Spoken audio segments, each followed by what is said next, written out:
I'm such a big fan of yours.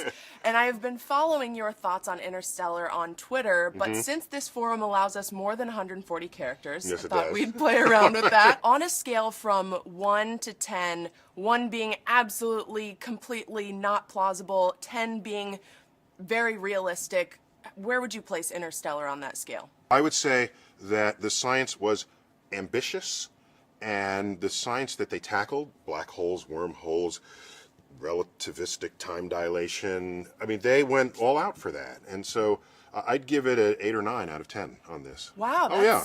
That's very impressive. Well, they had a real advisor, a real science advisor, who was also executive producer. And his name is Professor Kip Thorne, and he's a friend of mine, and he's an expert on Einstein's general theory of relativity. These tidal waves that we've been seeing in the trailers and the promotional materials, could that actually happen on a planet? When I first saw it, I said, wait a minute, if you have a wave, that wave needs water that would otherwise surround it, such as in a tsunami. And yes, they're in low-level water, they're like wading there, but the wave comes and that water level doesn't change until the wave comes. I said, that's not real. And then I read Kip Thorne's companion book, The Science of Interstellar, and he made it clear that these waves are literal tidal waves. They're not tsunamis. And what's a tidal wave? It's a bulge in the water that surrounds the planet. And that bulge is created by strong tidal forces from the outside. In this case, a black hole. This planet is orbiting a black hole. And so what actually happens in a tidal wave is that the solid planet rotates in and out of the wave. So it looks like the wave is coming to you, but in fact you're being rotated towards it. That's true even if you're on the shores on Earth. You say, oh, the tide is coming in, the tide is coming out. No, you're rotating under a tidal bulge of water that is fixed in space around Earth, angled towards near where the moon and the sun are at any given time. So I said, fine. Now, that tidal wave was a little spiky, and real tidal bulges are kind of more round than that, but I'll give it to them. I'm a fan of, Mark Twain once said, first get your facts straight, then distort them at your leisure. So I'm saying, okay, you want to wave and you want to make it exciting, go for it. Because otherwise they would have just all sort of bobbed up and then bobbed down like a duck on a wave that went by, and that wouldn't make an interesting scene. So I actually will personally grant a movie creative latitude, provided they started with the right idea. And then have fun with it. Go for it. This idea of wormholes, can they exist naturally, or does it have to be placed there by some species? Yeah, or it's some alien with far more intelligence and power over space-time than we have. So we think we understand the mathematics and physics of wormholes. We can write down the equations to create one. But we don't know how to make one otherwise. We don't have the control over matter and energy. Because what is a wormhole? It is a particular distortion of space and time that allows you to sort of pass through a tear, a portal from where you are in this part of the universe to another part, without actually having to take the whole journey. Imagine taking a sheet of paper and folding it. Mm-hmm. And you want to get from here to there, and you fold it, and then you just take a little portal right there. That's the wormhole. Okay. Then you unfold it and say, hey, I crossed the entire diameter of the galaxy during the TV commercial or whatever, whenever you'd be doing this. So that's what a wormhole would do for you. And it'd be really useful for any science fiction storytelling.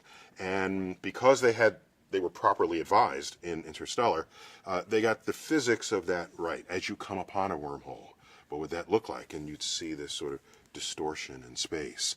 And it's a hole in any direction you approach it. That's the freaky part. When we think of holes, you think of like a hole you would step into and fall through and come out the other side. Well, in this case, you are coming out the other side, but it's in another dimension. So you could you'd enter a wormhole from any direction at all and disappear and show up somewhere else. That's what's cool about it. In the film, we see Matthew McConaughey's character come out of a black hole alive in one piece. From what I understand about black holes, and my knowledge is very minimal, I didn't think that was possible. Is that possible? Well, black holes are bad no matter what, all right? You should, if there's a black hole there and not over here, go there instead. Go where there isn't a black hole. Yes. So what I found was odd was the fact that they found planets that might serve as replacements for Earth orbiting black holes. I'm thinking, no, we already have 1,000 planet candidates in our catalog, none of which are orbiting black holes, and many of which look better than the ones portrayed in the film. So I don't think there's any universe in which we're going to have to go to a black hole planet in order to save Earth. But of course that added more drama to the storytelling. If you're in a planet orbiting a black hole, you're deep in what we say is the gravitational well of the black hole. And the deeper down you are in it, the slower your time ticks relative to everybody else. So then you get this time dilation effect, it's called. Yeah. And we saw an extreme amount of time pass while he was in that black hole and around that black hole. Correct. Could that actually happen? Oh, yeah.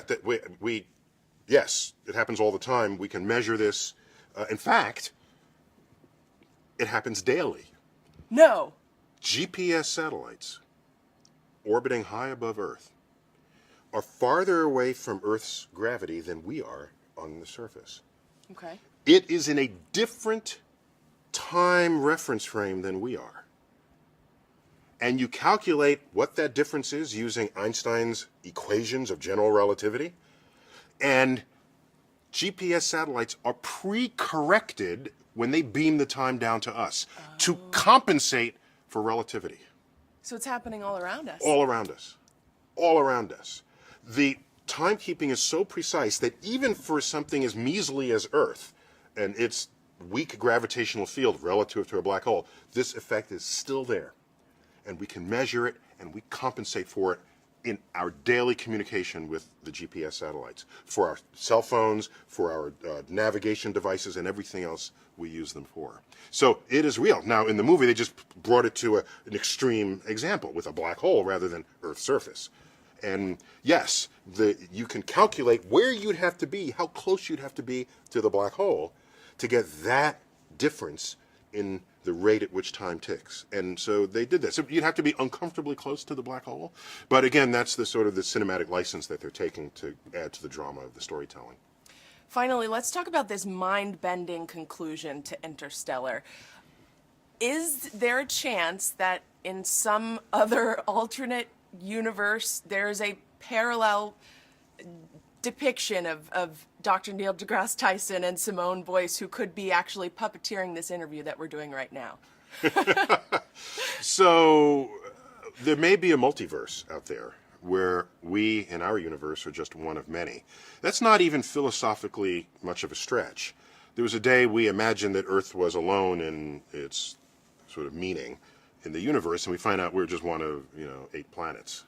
Yes, I said 8 planets. Get over it. No, sorry. So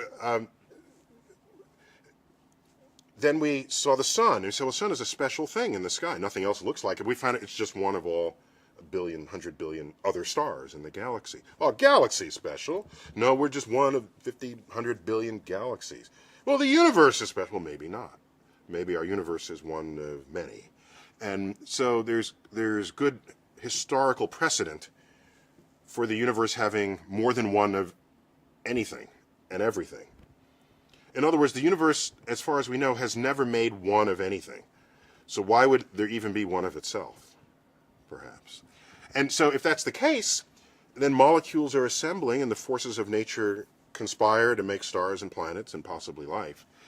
It's not crazy to imagine there are other places where we could be having the evil counterpart of ourselves, or having this. I was going to say, in the evil universe, I'll have a mustache. No, but I actually have a mustache in this universe. I'll have a mustache, maybe. So, yeah, it's possible, but there's so many variations. I think it's narcissistic to say, where's the variation that has me in it? And suppose it did have you in it. They're different molecules. It's not you. It really isn't you, even if it has all the same molecules assembled in the same way. Your twin has all the same molecules assembled in the same way with identical DNA, but it's not you. You're still you. So to say I want to live forever in another universe, where are you going with that? I'm cool right here. Oh, one other thing I didn't answer was, how can you survive going in and out of a black hole? Mm-hmm. You will surely die if you fall straight down to the center of a black hole. Mm-hmm. the tidal forces, the kind that still made the bulge of the tidal wave, those same forces will stretch your body as your feet fall to the center of the black hole faster than your head does. And your body begins to stretch. Like Stretch Armstrong. And it'll stretch so significantly that ultimately you will snap into two pieces as the tidal forces exceed the intermolecular forces of your flesh. You will likely snap at the base of the spine first. And then as those two pieces kept falling to the abyss, those two pieces would snap into another pair, and then another pair. And you'd be bifurcating 1, 2, 4, 8, 16, until you're this stream of atoms descending into the abyss. And that's not even the worst thing that'll happen to you. Okay? Because It's not? no, it's not. No. So in the black hole, the fabric of space and time funnel down to a point, a singularity. So as you fall to the center, you occupy a narrower and narrower range of space-time. And so as you get ripped apart head to toe, you get extruded through the fabric of space, like toothpaste through a tube. That's if you yeah, have a nice day. Yeah. Goodbye. No. Bye, guys. No, so both of those will happen to you going to the center. But if you have a trajectory that does not go through the center, and you have, and people try to work out what this would be, in principle, this will not have to happen to you. And you could conceivably survive a trajectory into a black hole. Getting out is the hard part. But maybe aliens made this wormhole for us. We don't know how to make a wormhole. It's a wormhole.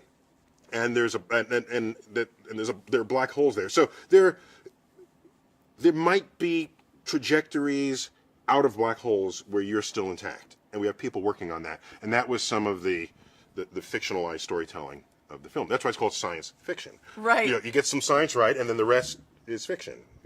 And now the fact that he would be jettisoned from it and land in exactly the right spot to then sort of... In this tesseract, they call it. Oh, the tesseract. No, that's different. Okay, so now you're in the black hole. Okay, so and we're in the black hole now. So ask that. All right. This idea of this tesseract, where you can alter things that have already happened in your lifetime. Can we do that? Yeah, so you didn't ask that correctly, okay? you were very human about it, and you said alter things that happened. The interesting thing about the Tesseract, a word that has gained some currency with the films, the Avenger series, because there's a Tesseract that with Thor and people move in and out of it. All right, so the Tesseract, mathematically, is a higher dimensional object. Well, if you have access to a higher dimension, it means you are no longer bound to where you are in time. Though we can move left and right, and up and down, and forward and back, we have access to X, Y, and Z at will. But you are a prisoner of the present, forever transitioning between the past and the future. In a higher, that's the fourth dimension, X, Y, Z, and time. In a higher dimension, you can step back and look at your entire timeline and access it no differently from how you just walk around in a room. So the question, can you go back in time to change something? That's not even the right question. Once you see your entire timeline, you are always being born. You are always dying. You are always in school. You are always asleep. You're always brushing your teeth. These things are always happening, and you just access them at will. So in the Tesseract, he's not changing the past. That always happened. We saw it happen. Jessica Chastain, as a child, saw the books come out. It's a mystery why. We find out why. Because her father does go into space, does go into the black hole, does access the Tesseract to try to tell her to have him not go. But here's the weird part. He did go. He had to go. Otherwise, he couldn't be telling her that he shouldn't go. Mm-hmm. That's all. Okay? Right? Ah, my brain hurts! Watch what happened. Yeah, so think about this. Think about this.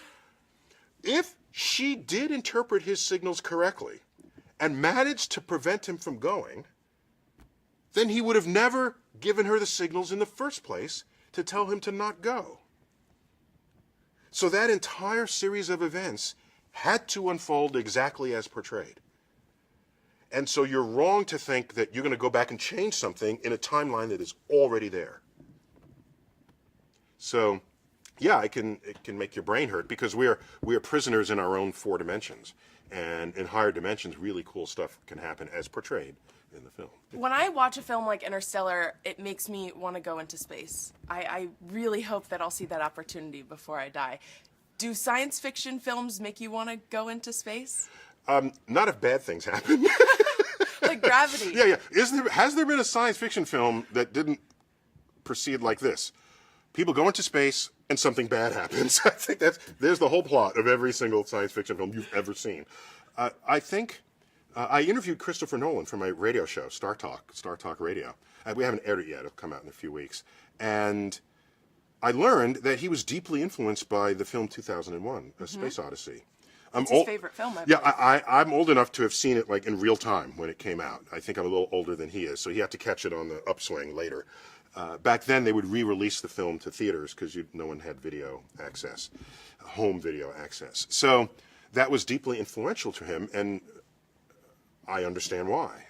Big, sweeping scenes of spaceships docking and traveling among the planets. How could you not want to be on those voyages? So I agree. A well-done science fiction movie makes you want to participate in that future. My favorite films include, yes, 2001, but coming into modern times, definitely the film Contact, the Carl Sagan story. That one, they put a lot of effort into how people on Earth would react to the discovery of intelligent life in the universe, life more intelligent than we. That, I thought, a lot of good effort was put into trying to make that accessible and plausible. Other films, I thought Planet of the Apes, that's the original from back in the 60s. I looked at that again recently, and that has held up. Holy cow. That was another one of these Einsteinian things. They didn't age, but all the rest of the Earth did. But that was just a moment to set up the story. They didn't keep visiting that fact. But just the idea that apes would rise up. And the apes themselves were segregated. The intelligent class were the chimpanzees. And the diplomats were the orangutans. It was interesting. When I first saw it when I was a kid, I didn't put all that together.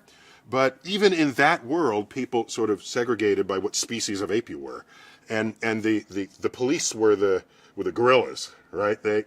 So must be what we think of the various apes. I wonder what those apes think of us. Right? So that I thought was, if a science fiction story can't hold up a mirror to what's going on in the world in which you live, I think the story fails for me in some fundamental way. And at some point you want to reflect on what's going on in your own world by virtue of this story told in space. And so for me, the best science fiction stories do that. And take the whole Star Trek series, for example, is all about that. Thank you